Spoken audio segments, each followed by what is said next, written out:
Welcome back, Bears fans, to another episode of the Chicago Audible. I'm your host, Will DeWitt, and, well, it's already time for our final game preview of the season as we're set to embark on the journey that is our Week 17 Bears-Vikings preview show. And here with me is my co-host, Nicholas Moriano. Nick, some great times over the weekend. We were able to go to that Bears-Chiefs game. Everything besides the game itself really was a great time. How have you been? Like I told you, Will, before we went live, I've been battling some sickness over the week, the course of the week. Before our last podcast, I actually got stitches on my hand, so it's just been a culmination of a bunch of different things. But right now, I'm feeling pretty good. Our last preview podcast of the year, so a little bittersweet. But yeah, how have you been, Will? Good. I got my stitches out of my finger, so you need to catch up here. I know you're kind of a little bit behind me, but doing really good. As I told you, thank you again for that Christmas gift that you gave me. I waited until Christmas Day to open it. Got a Tariq Cohen autographed visor, a Bears fit towel. You got the son a nice Tariq Cohen autograph photo. I really appreciate it. That was really kind. Yeah, no problem, man. I knew, like when you said that AJ got a, a Build-A-Bear, right? Right. And named it Tariq Cohen. I'm like, this is perfect. I already had the gift, in place, but it went perfectly. So I was really happy that I was able to get you that and that you enjoyed it. And then I was able to give you one of the Devin Hester bobbleheads from Sunday's game that managed to make the trip home. We all had one, but only one came back to your house. So at least you got it. Yeah, I don't know. I don't know what could have happened. Again, there was a bunch of beers that we drank, but they were right in front of our seats though. And then when we turned back, those Devin Hester bobblehead dolls were all gone, but I do have one. It's right next to my Brian Urlacher little statue there. So yeah, but thank you so much for that. You know how much I love Devin Hester too. So. Yeah, exactly. So I'm glad that you were able to take care of one another here for Christmas. And to Jonathan, the fan that won our ticket raffle, Jordan Grimes, our graphic designer, Will Ingles, Nick, he will be joining us on the postgame show to wrap up this season. That was a great time for everyone involved, and something that we need to look into doing, each and every season. Last year or 2 years ago, we did the Miami trip. I don't know, something about being at home, Soldier Field, that was a ton of fun, but we're probably dilly-dallying on this just a little bit because, well, we don't want to really get into this preview, right? No, not really. I mean, it's the last game of the year. The Bears aren't playing for anything. The Vikings look like they're not playing for anything, but hey, we got to do it anyway, right? Let's rip it off like a Band-Aid or take it out like some stitches. Either way. Exactly. All right, so to kick off this week's game preview, let's go ahead and, let's just begin with that Bears offense for the last time, who surely they can't be much worse than they were on Sunday night, only putting up 3 points against the Chiefs. And the Vikings defense, they're a bend-don't-break type. They rank 14th in yards allowed. They are in the top 10. They rank 6th in points allowed, only 18.6 points per game allowed on average. And starting with that Bears passing attack, they only mustered 133 yards on last Sunday night. Trubisky was sacked 3 times, and, that's about it. We already know what challenges Minnesota brings for any quarterback between its pass rush, playmakers in the secondary like Anthony Harris, who is tied for the league lead with 6 interceptions. Now, in the last meeting, Mitch, he did exit the game after dislocating his shoulder on that very first drive. And, of course, we don't know which starters for the Vikings are going to be starting or sitting because they're going to be taking it a little bit easier with their playoff spot already secured. So, Nick, not the 2019 we wanted for Mitch Trubisky, not the one that many people thought would happen. He has one opportunity here, and like you and I were saying right before we went live, if the Vikings sit a lot of starters and he succeeds, you can't take a lot of stock into it. But if he struggles against backups, that's something you can really look at heavily this offseason. So taking all this into account, what kind of game are you expecting from Mitch? Or what do you want to see out of Mitch in his last game as a Bear in 2019?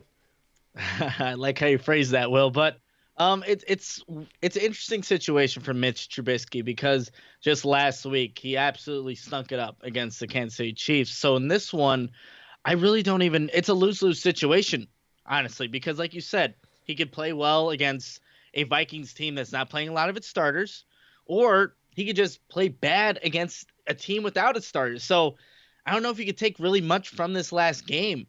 If anything, what I want to see from Mitch, just hit the open guy. Allen Robinson ran a beautiful route down the left sideline, and Mitch had plenty of time in the pocket against the Kansas City Chiefs last Sunday night. Just misses it. An overthrow.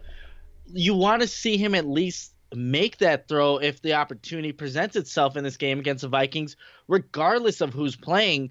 But I think that's a big thing. I think Matt Nagy also is going to throw some more RPOs in this one to see if he has learned anything from week 1 to week 17. Up until last week, it showed that he doesn't. He didn't learn anything. So he's still struggling with that, whether to give the option or to take it himself, whatever it may be. I think Matt Nagy's just going to challenge Mitch in this one to see what exactly he has in a quarterback, because you can't feel confident going into 2020 with Mitch as your number one guy. So again, we thought we do it last week against Kansas City, just rip off the Band-Aid and just throw out a bunch of different things. Might as well do it against a Vikings team that's not going to have much of its starters. So I'm not really expecting a big game from Mitch. I'm expecting them to just take more opportunities, more chances, just to show what he actually can do, because right now you just don't feel confident going with Mitch in 2020. Is there any way that this game can change a narrative? I don't see how it could. You look at the entire season as the sample size, and it's inconsistent to say the least. But even if, let's say, best case scenario, Vikings play all their starters besides Kendricks, who's injured on defense, and Mitch goes off. Does that change anything for you or no? Because for me personally, you can't have this one game sway you one way or the other terribly too much. No, I don't think it does. You can take it that way either. And you got to think, the Vikings are the 6th seed. That's it, regardless if they win or lose this game. So maybe they're taking chances as well that they normally wouldn't in a actual game that matters. So, like you said, Mitch can go off this game against, let's say, everybody but Kendricks. That's great and all, but is this really going to be the Vikings team that you would see on a normal week-to-week basis that's actually playing for something? Probably not. I just don't think so. So I think that Mitch is in a lose-lose situation at this point. If anything, he should have showed us something last week against Kansas City when they said they were playing for pride, right? At this point, You're not really playing for pride. You're just playing to get done with the season because you beat the Vikings, a division rival. That's great, but they're not playing for anything. They're already in the playoffs. They took care of their business, with the first 16 weeks. And then the 17th week, they don't have to do anything. So, yeah, I don't think the narrative changes at all, regardless of how Mitch Trubisky plays. He's already shown what he is 16 weeks up into this season. Absolutely. I see a comment here from Adkins on Periscope wondering our thoughts on some guys that we want to bring in to compete next year at quarterback. Adkins, love the question. Really do want to get into it. Here at the Chicago Audible, we do, during the season, we try to just go 1 week at a time, 1 game at a time. But I think Nick and I, more than maybe some years past, we're itching to get into some off-season content here because we do need to really attack this off-season, restructure and rebuild this team a little bit, retool, as you will. So we'll get there very soon. Just to get through this preview, let's get through a post-game. Let's reflect on it one last time, and then we'll begin to stay the franchise and start the plan forward. But up next, we're going to take a look at what to expect from the Bears on the ground. But before we do, I need to call a quick time out to let you know about our show sponsor, Wrigleyville Sports. Wrigleyville Sports is one of the premier Chicago sports merchandise stores in the city, and their goal is to bring the city of Chicago team gear happiness directly to the fans. So if you're looking for any of the latest Bears gear, they have it. From hats to sunglasses to t-shirts and jerseys, make sure to check out WrigleyvilleSports.com. And we can get you 15% off and free shipping on your entire order. Just use our promo code AUDIBLE, and that unlocks that 15% and free shipping on any order of $25 or more. So if you're looking for any of the Bears gear to kind of wrap up the decade, or heck, any of the other Chicago teams, you can't beat this deal. Again, head over to WrigleyvilleSports.com, use our promo code AUDIBLE, AUDIBLE, and that gets you 15% off and free shipping on any order of $25 or more. All right, Nick, now let's quickly take a look at that Bears rushing attack. The Vikings allow 104 yards per game, but they have allowed the second fewest rushing touchdowns this season with 7. This is our last chance to see what David Montgomery in his rookie season, what he can do, and obviously his production has not lived up to some of the hype, and it's not entirely or really his fault. But Nick, what should we expect from the Bears on the ground, especially Montgomery? Can he finish the year with let's call it a good game? I think this could be a good last game for David Montgomery. And what I really liked and what I just completely missed when we were actually at the game last Sunday was when Rashad Coward went out of the game, and I think it was due to injury, and they plugged in Ted Larson at that right guard position. The Bears offense got moving, specifically the running game. I just posted a video on Twitter showing the differences on the right guard play. You see Rashad Coward just throwing in a lazy block, gets moved out of the way by the defensive lineman. And then I pointed out a play where Ted Larson's in there. David Montgomery just gets a 16-yard run. So it's the differences there at the right guard position where Larson's been doing this for a number of years. His natural position is at offensive line as opposed to Rashad Coward as a defensive line converted. So I think with that change, I like the Bears' chances more than I did weeks prior with, just the rushing attack and what they were doing. But we were talking about this just on Twitter, Will. We also want to see Alex Bars get some playing time at some point in this game. It's week 17. You're not playing for anything. You're not going to the playoffs. Why not put a guy like that in? Whether maybe it is at right guard. Maybe it's in jumbo packages. Get that guy on the field. He's a young offensive lineman that you obviously have waiting maybe to develop. Why not give him some NFL competition in this last week of the season? But to answer your question, I do think David Montgomery can get some good yardage on this Vikings defense, especially because we know they are going to be missing some key starters. So the Bears are going, I know I said earlier they're maybe not playing for pride, but I think Matt Nagy, the Bears offense, wants to end on a high note, especially when they just put up 3 points against the Kansas City Chiefs on primetime. They want to do something good in this last game of the season. So I think they do have a opportunity to at least put up some good yardage on the ground. You bring up an interesting point about Ted Larson, and since we were talking about this earlier, I have been thinking about it, and I see a couple of problems here. If he is a better option than Rashad Coward, which I think you would agree he is, I would definitely get on board saying that he is. That's why they brought him in, to be that veteran guy. He's been healthy for a while. I know he got hurt earlier in the year, but he's been healthy. Why wasn't he implemented on top of Rashad Coward earlier? Because like you said, as soon as he came in, he opened up some holes. He was able to do what we need to do out of a right guard position. Rashad Coward's been struggling. I don't know why you didn't put him in sooner if he is that much better, unless you are trying to develop Coward.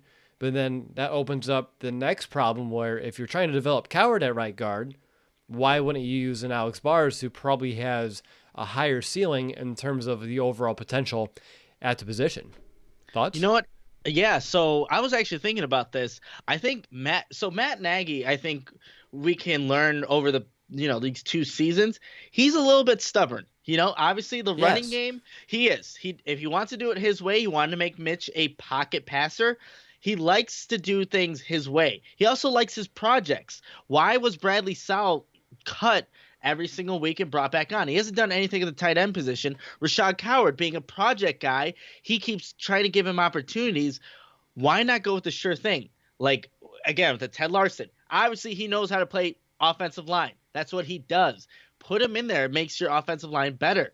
But I think he just wanted to stick with Rashad Coward to maybe prove his point that this was a good idea to convert him, that he is a capable offensive lineman. Oh, I can make Mitch a pocket passer. Let me just keep on doing it. Let me keep on trying it. Let me put Bradley Sowell as a tight end. He could do it. All those have failed. Every single one of those instances have failed. But yet Matt Nagy, the coaching staff, has been reluctant not to put in the proper thing, whether it's rolling Mitch out of the pocket, just cutting Bradley Sowell in general, or just putting Ted Larson in as the right guard. They haven't done it all season. So I think it's a little bit of pride at stake where you're saying, okay, now it's already week 16. I don't know if this will make me look foolish. Well, it's the right thing to do. So that's just my opinion. I have nothing to base it off. There's no facts. No one's told me anything. That's just what I'm thinking. But it's the right move. And again, it just puts a lot of question marks into, I would think, fans' heads. Like, but why? Why does Matt Nagy consistently do this? So that's just my take on the whole situation. But do you have any differing opinions? Or, I hope you're right. Thinking about it? I hope you're right. The only other way that this makes sense to me, which would be a bigger issue, is if the fact that they just don't know their strengths or their weaknesses. They can't evaluate the talent on their own roster and know how to put themselves in a position to succeed. I don't know which one's worse, having too much Yeah. pride where you don't make a tough decision, or you just are ignorant and you don't understand that, of course, Ted Larson's your best option. And that's just one of many different instances on this roster, but that's just one we're talking about, so I'll use it as the example. But if that's your best case scenario, and you're looking a few weeks ago when we still had playoff hopes, why wasn't he on the field if he's one of your best options to be out there? And that's why they brought him in, because he was supposed to be that Eric Kush guy. And we've seen Ted Larson a few seasons ago. We know how serviceable he can be at any of the interior positions, and that's why he was the next man up after Kyle Long went down. But once he was healthy, Rashad Coward did nothing to prove that he should be a starter without having anyone else push him. And I think Ted Larson, the veteran, is by and far and large the best option. But I don't know, Nick. Either way, it's crazy. It's crazy and it's not good. And I think, again, it creates questions, just more questions about this team moving forward. Can they actually evaluate the right talent, put their pride away for a second, and put the right people in the right positions and do the right scheme to make the offense actually work? But we haven't seen that all 2019, so we'll have to see what happens in 2020. So wrapping up this point, you're saying that David Montgomery could have a decent day. Yes, to go back to that, David Montgomery, I think, could have a decent day against a depleted Vikings defense with a Ted Larson at right guard. All right. Now, usually in this point of the show, we'll look at some matchups, right? Either matchups in the trenches, matchups at the playmaking positions, and kind of pick and choose the ones that we think are the most important or the ones that are on our radar. It makes no sense to me to waste our time doing that this week, just given the fact that we don't know who the Vikings are going to be throwing out there.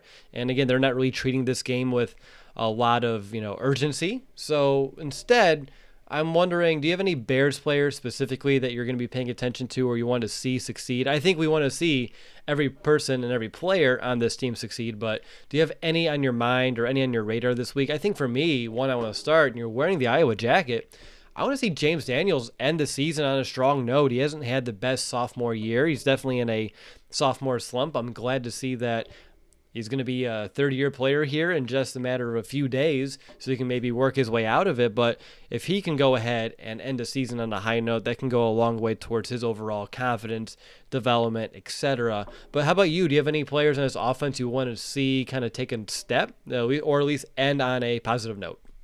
Yeah, I really want to see Riley Ridley actually play this game. Will, last week against the Kansas City Chiefs, he had 3 snaps on offense. How in the world does a guy like that, again, only 2 games left in the season, only get 3 snaps on offense? So in this one, why not throw him out on the field? Let him be a guy. You already know Taylor Gabriel's out again due to that concussion that he sustained weeks ago. Put Riley Ridley on the field. Let him go and try to actually run routes to get some good yardage. Give him opportunities. I think he's a guy that we've all, when we saw him drafted, maybe the Bears didn't need a wide receiver, but he was a good player at Georgia. He can run good routes and obviously has good hands and things like that. Let's see it happen tonight, or let's see it happen on Sunday with a Vikings depleted secondary where you have nothing to play for. Why not put Riley Ridley on the field more than 3 times? I think the Bears should do that, but that's a guy that I'm definitely going to be rooting for because he is in the Bears' future plans moving forward with this team. He's going to be a guy that they have to count on with being a 4th-round pick. He's not obviously a guarantee, but he's most likely going to succeed. So that's a guy. Throw in Javon Wims as well, but his Georgia teammate. Just the young wide receivers on this team to just keep making plays. Obviously, you have Anthony Miller and Allen Robinson, but I want to see those 2 guys, former Georgia Bulldogs, do something in this game against the Minnesota Vikings. Actually, Javon Wims last year in this game in Week 17 in Minneapolis had a pretty decent game. So hopefully you can build off that, and so can Riley Ridley.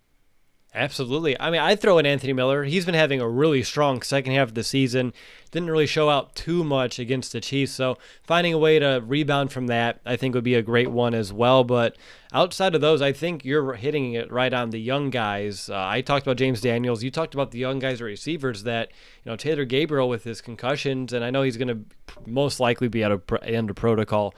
by the end of the year, but it's still worrisome that he's been in it for as long as he has, and he's had multiple concussions. He may be a player the Bears have to move on from after this season. So some of these other guys stepping up, making some strong positive waves to end this season would be at least a good way to end it. It's not the best way. I think we still want the season to continue, but that's not the reality. But moving forward, anything else that you want to talk about, either Bears offense, Vikings defense, any keys to success? It's interesting at this point of the year with nothing too much to talk about pregame. Yeah, I think with this one, you just want to see what kind of Matt Nagy draws up in this last game. Like I said, I wouldn't be surprised if he takes a bunch of deep shots or just opportunities to really attack this Vikings defense, because what does he have to lose at this point?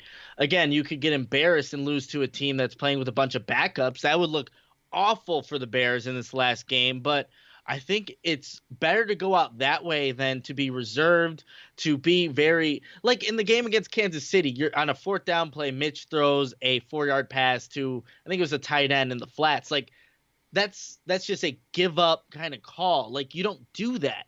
Go out and actually throw some plays out there, attack the defense. Don't just take these shallow, short passes, the screen games on 3rd and 8. Like that's the stuff where he's showing defeat. I want to see Matt Nagy actually be aggressive in this last one. Doesn't really go into what the game plan will go into, how to beat the Vikings, but that's just kind of what I want to see, because we already know, well, this is going to be a boring-ass game. Let's be completely honest. Week 17, The Bears have nothing to play for. The Vikings have nothing to play for.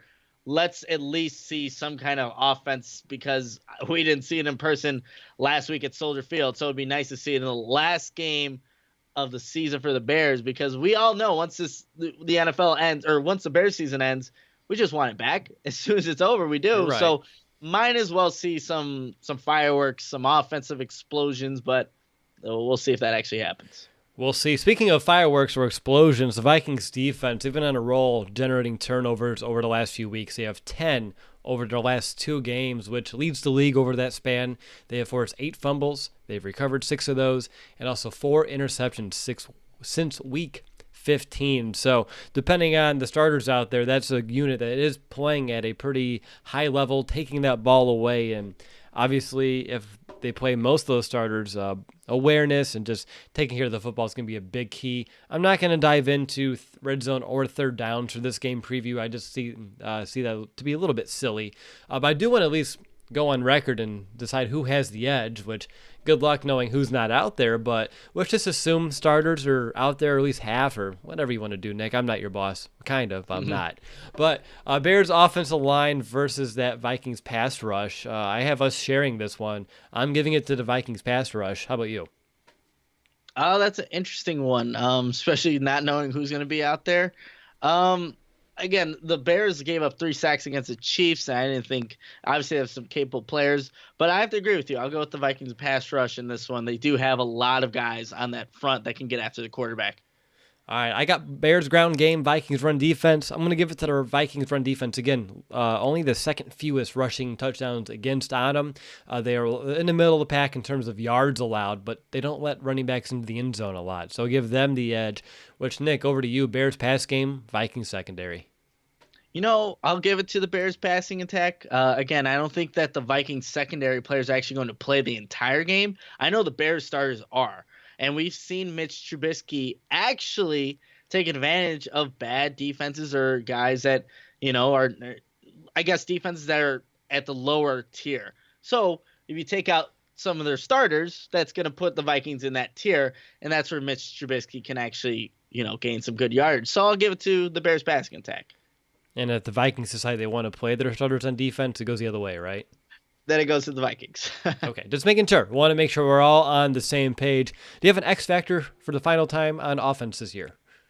X factor for the final time is going to be David Montgomery. Like I said earlier in the show, I do expect him to actually have a good last game of his rookie season. It wasn't what many of us were expecting, but again, like you said, Will, you can't really put that on David Montgomery because he has had to fight for every single yard he's ever gotten this season because that offensive line has not given him much help all season. So But with what they have up front now, and now going against a Vikings front that probably not going to have its best players out there, I'm going to give it to David Montgomery to get the most yards that he can when he gets those opportunities. Look at you. Looks like you're peeking at my notes again this week. I have David Montgomery as well. Not just the fact I think he's going to be carrying the rock a lot in this one. And I carried it 21 times in the last meeting. He was only able to put up like 50 some odd yards. But the last time the Bears played the Vikings, they really were relying on him. And you talked about you want to see the Bears play aggressive. I think they're going to try to keep that clock moving, get out of here, and call it a season. So I think he'll be my X factor for that reason. And additionally, if the Bears do want to set up the pass, we know a run game will help that, especially with play action, which Mitch has been pretty good on this season, mostly. So for me, that's going to be the reason why he is going to be my X factor. All right. Well, that's the last time we need to preview the Bears' offense for 2019. I think we're all thankful for that one. Now that the show's halfway complete, it's time to turn our attention to the Bears defense, and they'll be going up against a Vikings offense that is 13th in yards per game. They average over 5.8 yards per play on the season. They rank 7th in the always important points per game stat at 25.9. So let's go ahead and take a look at the Vikings ground game, because Minnesota does have two key injuries at the position, both Dalvin Cook and Alexander Mattison. They're not at 100%. So the key for the Vikings all year has been running first and passing second, but with injuries to both backs, that should really help the Bears' chances on defense. So Nick, I don't expect either of these backs to play. I'm curious of your thoughts there as well, and if not, do you have any thoughts on what we should expect from the other guys on this roster, like Mike Boone and Amir Abdullah? So Amir Abdullah is a guy that obviously Bears fans should be familiar with, being in Detroit for a couple of years. But yeah, I think that what the Vikings are expected to do, just looking at some tweets, some from Vikings reporters, Dalvin Cook's not expected to play, and then there's some other key starters. So I don't think they're even gonna play, like, even if they were healthy, they weren't expected to play this Week 17 matchup against the Bears. So yeah, I was with Amir Abdullah, obviously a guy that can make you miss, he can contribute in the passing game as well. So I think the Bears should be capable of stopping whatever running back ends up getting, I guess, the workload in this one. A guy that I really like to really defend whatever running back the Vikings have there is Kevin Pierre-Louis, who's just been, even in that Chiefs game, he made the big mistake with the punt interference call. He just plays fast, Will. And I really appreciate that about Kevin Pierre-Louis, just a guy that came in being the starter now. He's really taken the most from that opportunity. But yeah, regardless of what Vikings running back is going to be tasked with, seeing the workload, I like the Bears linebackers being able to stop those guys. Yeah, really in alignment there with you. It's one of those, it's like, well, if you're playing this third and the fourth back, and you may even have some backups in the offensive line, we can go back to what we said about Mitch. If the Bears defense up front succeeds, okay, you're playing backups, and if they don't, then that's another issue for a different day. And there are some key injuries up front, like no Eddie Goldman, no Akeem Hicks, of course. I know Bilal Nichols is nursing an injury as well, so the Bears are pretty banged up front as well. And one thing that Minnesota does well, and it's really a testament to their coaching and just execution on offense, is their zone blocking. They do a really good job of reaching the second level. And I mentioned this roughly in the last preview as we are heading into week 4, but it does loom large for those guys up front, the Nick Williams, the Roy Robertson Harris, Bilal, if he does play, to win those battles, plug those holes, and keep those blockers engaged, because if not, they'll get on a Nick Wachowski, they'll get on a KPL, and then that's really what allows that offense to be so dynamic when they're running the football. All right, well, up next, we're going to discuss with the Bears when it comes to stopping, well, not Kirk Cousins, a quarterback that I think has 53 career passes in 5 yards, something like that. We'll talk about that in just a moment, but first, I just need to tell you a little bit about our show sponsor, SeatGeek. Do you ever feel like ticketing websites make getting to the event difficult on purpose? The real question is, how easy could it be if those ticketing sites actually cared? With millions of live tickets and a price match guarantee, SeatGeek proves there is a better way. Search sports, live music, comedy, and more. SeatGeek has the tickets you're looking for all in one place. They built the fastest way to find tickets so you can stop searching for the perfect seat and start enjoying it. So why is SeatGeek better than the rest? Well, simply put, It's a better process. They pull together millions of tickets from all over the web. They rate each deal on a scale of 1 to 10. And finally, and this is my favorite part, SeatGeek displays them all on an interactive seat map where you get to see the view from your seat. SeatGeek breaks down the details. The green dots are the good deals, and the red dots are tickets that are simply overpriced. Of course, we have the SeatGeek apps on our phone, our devices. By far, it's been the easiest way that we've been able to shop for tickets over the years. We were just using SeatGeek to buy the tickets for the Bears-Chiefs game. All of us aboard there. So if you're looking to potentially head up to Minnesota to watch this game, definitely check out SeatGeek because there's still plenty of amazing deals left. And SeatGeek will get you $10 off your first purchase. And all you need to do is use our promo code. Download the SeatGeek app today and use our promo code BEARS for $10 off your first purchase. That promo code again is BEARS. BEARS, and that gets you $10 off your first purchase on SeatGeek. Alrighty, you're listening to Chicago Audible Podcast. I'm your host, Will DeWitt, joined by my co-host, Nicholas Moriano, and we are here breaking down, or technically previewing, the Bears' final game of the 2019 season. Now, taking a look at the Vikings' passing attack this year, Kirk Cousins has a 107.4 passer rating that does rank 4th in the NFL, but his yards per game and passing attempts are the lowest of his career since he's became a starter. And again, the Vikings are a run-first team. We've seen the formula for stopping Cousins, and we've done it quite a few times. In fact, he's never even beaten the Bears, and that's still going to be the case because guess what? He's going to be sitting in this one. In place will be Sean Mannion. He'll be making his second career start. His other start came as a Ram in Week 17 2 seasons ago, and in that game, he completed 60% of his passes for 185 yards. Nick, unless you're what I'll dub as a maniac, which is trying to say you're a maniac, and I just totally butchered it, but that's fine. That's the season in a nutshell. I don't know if you'll have much insight as to what to expect from him. Not much, maybe. Anything? Yeah, not really much on the Vikings' backup quarterback. Let's just say that. But I do expect them to use a lot of play action because they want to set up this rushing attack to then give their quarterback a little bit more time out of the pocket, because just look last week what the Vikings couldn't do against the Packers on that Monday night matchup. They gave up 5 sacks for 40 yards, and that's what obviously with Kirk Cousins at home. So that offensive line has not done a very good job, recently, just protecting the quarterback. So I would expect for the Vikings to want to roll the pocket, move the pocket a little bit, get the quarterback on the run, just so you don't have a Khalil Mack coming down, the backside sacking your quarterback. So that's all I really expect from what they might do offensively, because, again, second career starting in 2 years? You don't really have a lot of tape on this guy. We don't know what he's about, what the Vikings are really going to even do offensively in this one. But I would expect, and I think it would be smart, to try to get him outside of the pocket, kind of limit the field a little bit, because not having that playing experience, you can't expect him to really run the entire playbook, even though he's been with the Vikings for an entire season. You just can't really expect it to run efficiently, I would say. It gets more underwhelming the deeper we get into this game, Oh, yeah. So, I just expect Sunday afternoon to just – one, it's probably going to go by really slowly, too. It's just going to eat away at us. And, yeah, it's not going to be fun, Will. I can tell you that right now. Yeah. Man, this is one of the most riveting podcasts that we've done over the 440 episodes of this show. But like we did for the offense, let's just go ahead. Let's not look at matchups. Let's not waste our time here. But any Bears players on defense that you're paying attention to a little bit more, one for me is going to be Clinton Dix, obviously on a 1-year deal. He is vying for a job next year, and he's going to be out there, I'm assuming, in full force, auditioning maybe to come back to Chicago if he feels like this wasn't a waste of his time. And, of course, to the other 30, I'll say not 31, maybe other 29 teams. I don't know if he would go back to Green Bay or Washington.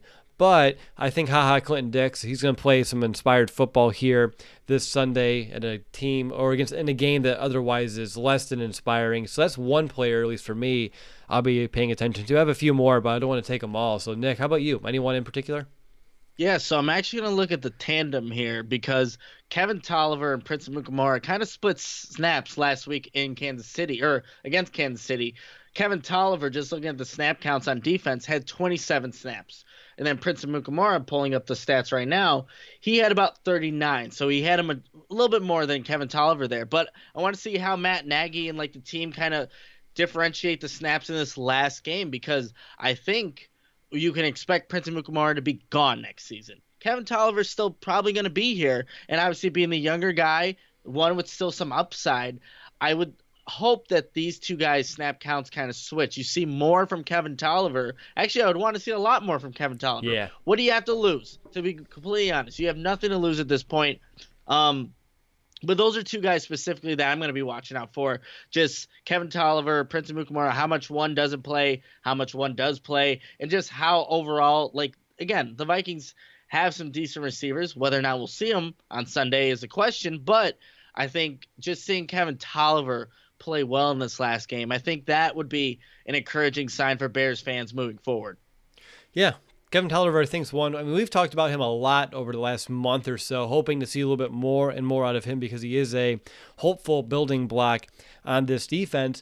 And for me, I'll just follow up here at the inside linebackers, Nick Witkowski and Kevin Pierre-Louis as well. They both were on the top of the tackle chart, at least for the last game. And yeah, those are just two guys I hope to see finish on a positive note because we don't know the future of Danny Trevathan here in Chicago.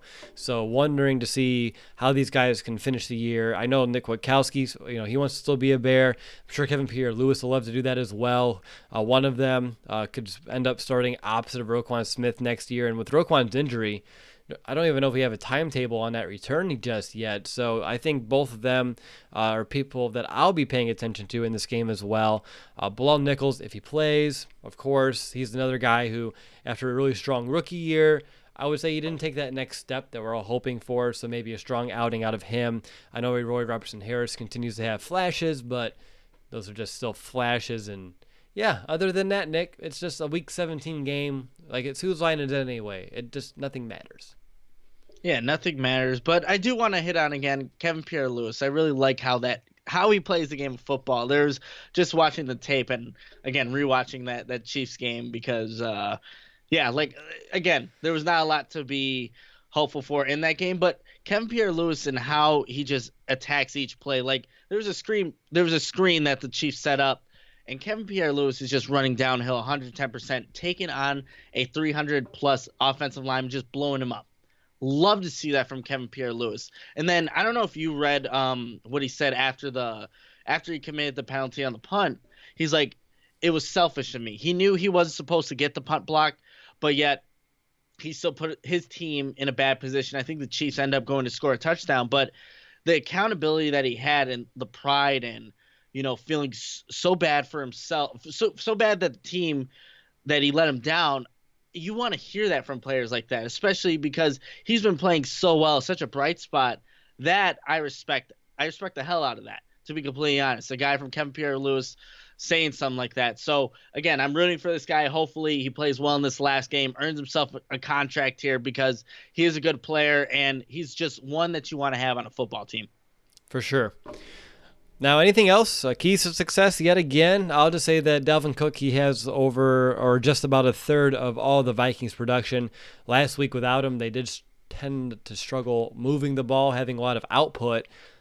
And they don't have Kirk Cousins as well, so I really have a hunch that unless the Bears do, what we've seen them do and, play down to the opponent at times, they shouldn't have, too much opportunities for success here. But anything else in general on either side of the ball?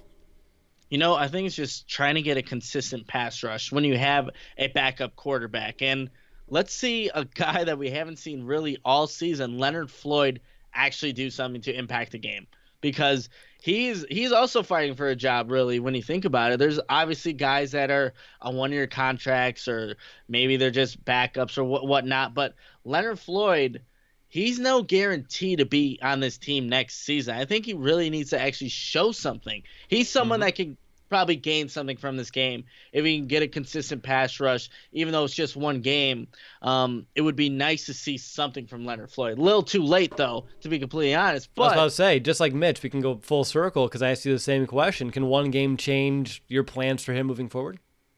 No, I don't think so. But it would be encouraging. I think it would make for him. It would be a little bit different because obviously it's not the quarterback and it's not as big of a position, but it's still a first round pick, someone you moved up for. But it would make things, I think, a little bit more interesting in the talks for next year, what they actually want to do with him. But it would be nice to see Leonard Floyd actually have impactful game, just getting to the quarterback, causing those pressures, those hurries, sacks if he gets that opportunity. But I would like to see something from Leonard Floyd in this one.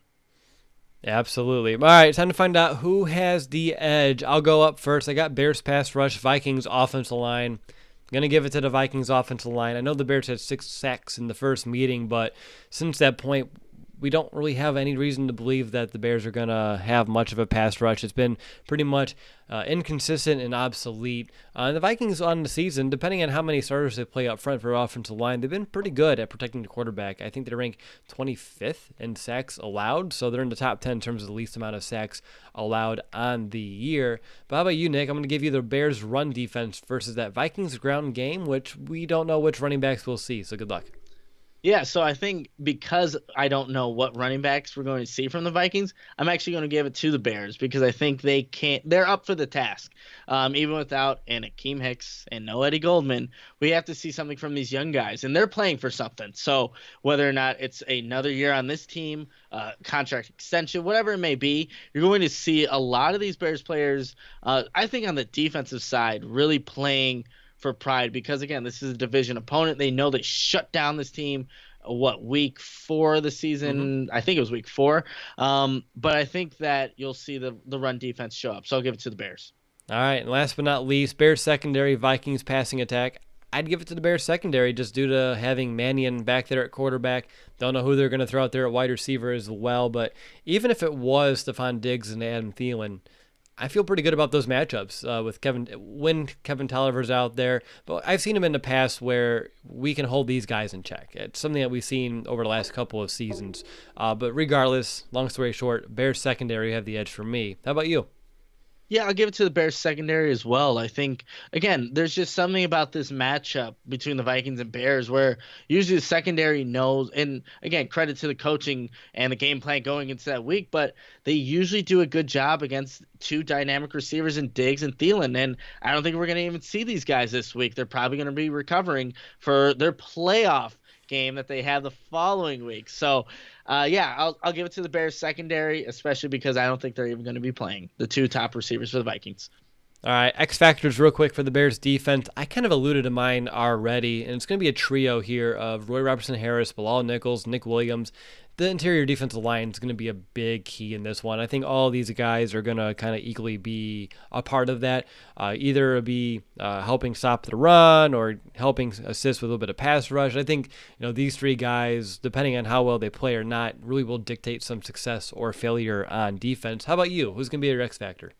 So you went with the trio. I'm going to go with the duo of Nick Witkowski and Kevin Pierre-Louis. I think there's going to be a lot of blitzes in this one. Chuck Pagano has shown in the past that he likes to blitz his 2 inside linebackers. And I think these 2 guys are definitely capable of doing that. And look at that first matchup too. Nick Witkowski had a huge hit on Dalvin Cook, just blew him up, got to Kirk Cousins. I think that was the one where he caused the fumble, but again, these 2 inside linebackers are going to be really active in this one, so I'm going to give it to those 2 guys. Hey, look at us, though. We're both looking at the right and the heart and soul of this defense for it. Yeah, absolutely. And I think that's where, again, if the Bears want to stay consistently good with this defense, it has to be in that front 7.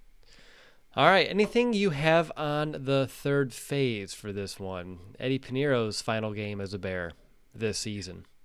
This season. I like how you always phrase that, Will. But again, it could go. So this one, regardless, you want to see Eddie Piñeiro actually make his field goals. There's not like a bad if he makes them, it's against the backups for the Vikings, especially. No, that's not how it works. You want to see Eddie Piñeiro actually make field goals. But even if he does that, no guarantee he is the guy next season. I can tell you that right now. But again, going on a high note, I want to see Eddie Piñeiro make his field goals. And also, it would be nice. I think it was last season or maybe 2 seasons ago where Bryce Callahan had a punt return against the Vikings. Yes, that was a few seasons ago, I think. I think it was a few seasons ago in Minneapolis. So, but again, maybe a nice special teams play from a Cordero Patterson.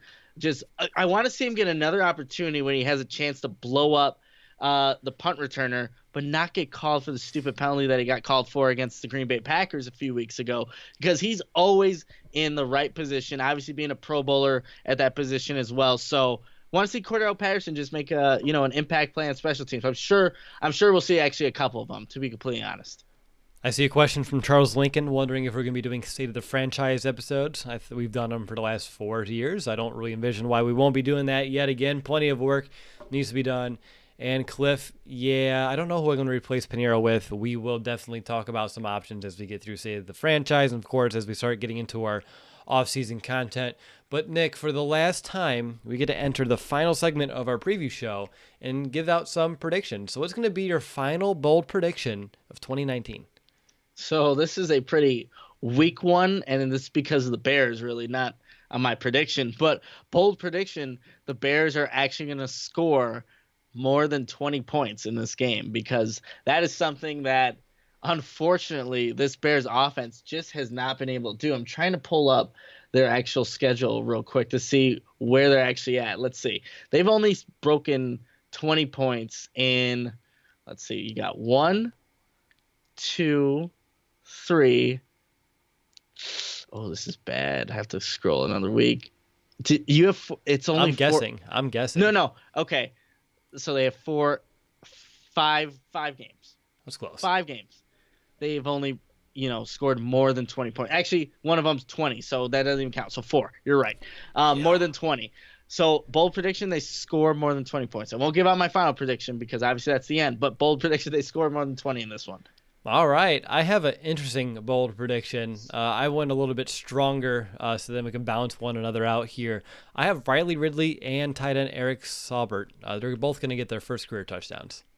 Oh, wow. Yeah, that would be interesting. The Eric Saubert, like who is this guy?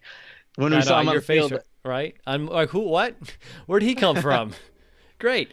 But yeah, why not? It's week 17. Get some of the young guys some reps and see what they can do. And Saubert's already on the field a little bit last week. Ridley, like you said, needs to be on the field more. So why not? This is a perfect time to just, get to the red zone and see what these kids can do. But bold prediction, both of them will get their first career touchdowns.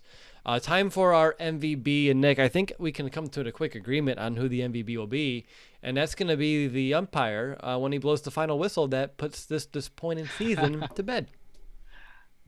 Yeah. I mean, to be completely honest, it's just been a season full of disappointments. But I know as soon as it's over, damn, I want football back. I know because, again, with all the changes that are going to be happening, we know this is a team that can, at least have another week in the playoffs. We know this is a team that's capable of it. But I have to agree with you. With how 2019 has gone, it's time to put it to rest. Just look for all the changes that need to be made. But, yeah, I agree. MVP there. But if you want a player, I'll give it to David Montgomery. Me too. David Montgomery. Oh, my God. Get out of town. I had a hunch when you had him for your X Factor on offense, we're going to have the same thing down here. So I had to think of something to at least pad it just a tiny bit. So I'm glad we can agree that the season ending may be a good one. But you make good points when you say, that next Monday you wake up and you're like, okay, how many days until kickoff again? And yeah, it's life as a Bears fan, Nick. Life as a Chicago Bears fan. But it's time to hand out our final game predictions of the year. And I know you didn't want to spoil yours, but it's time. Yeah, so I said they'd score more than 20.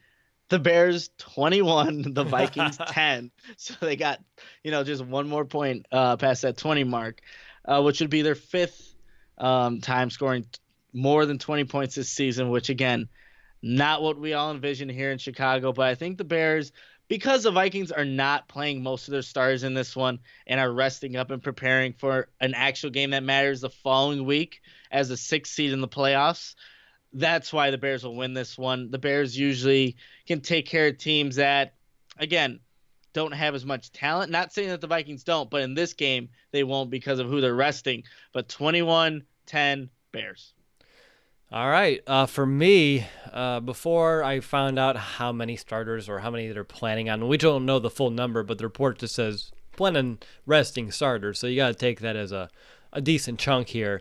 I had it Vikings 13, Bears 6, but I'm going to change that up a little bit now. I'm going to give the Bears 13, which is not 2 touchdowns and a missed extra point. It's a touchdown and 2 field goals to get you to the 13. So I have 3 scoring drives, and then I'll give the Vikings 9, and they'll end up scoring a couple times as well. Don't know how they're going to get the 9, either 3 field goals or a touchdown and a safety. but they're going to get 9. And that's where I'm going to end this season for my predictions. And it's time for our confidence meter and final thought.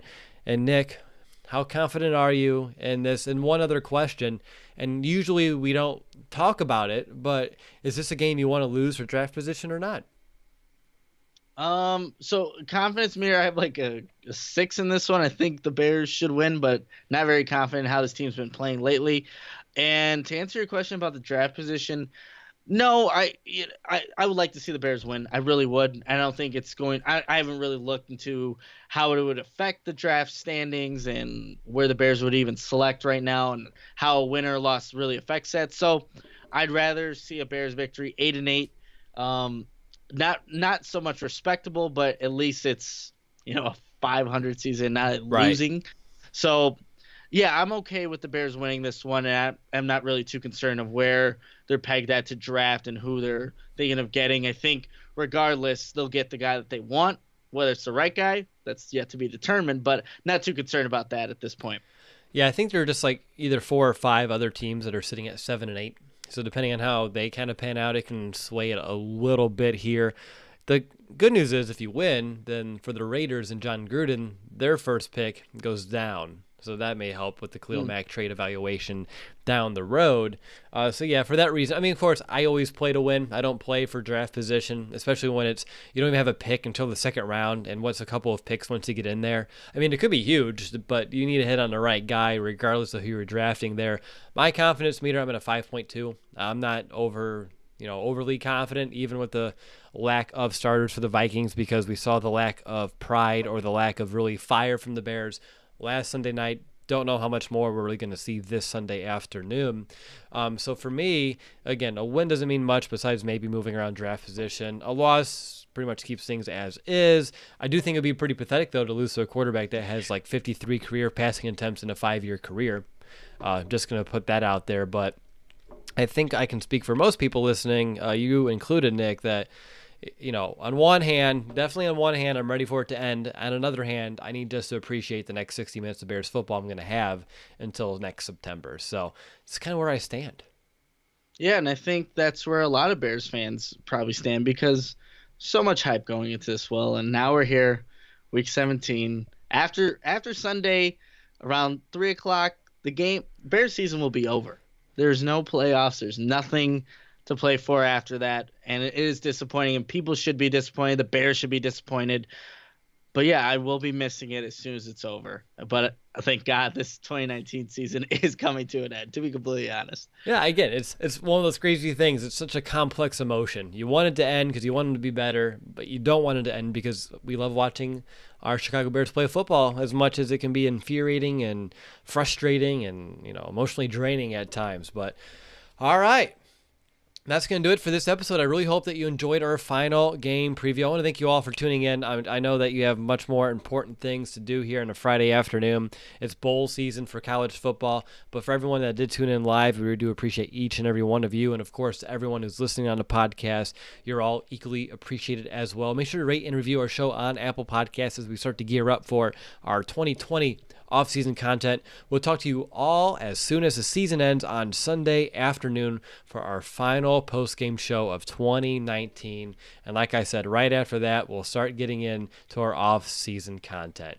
But until next time, bear down, Chicago.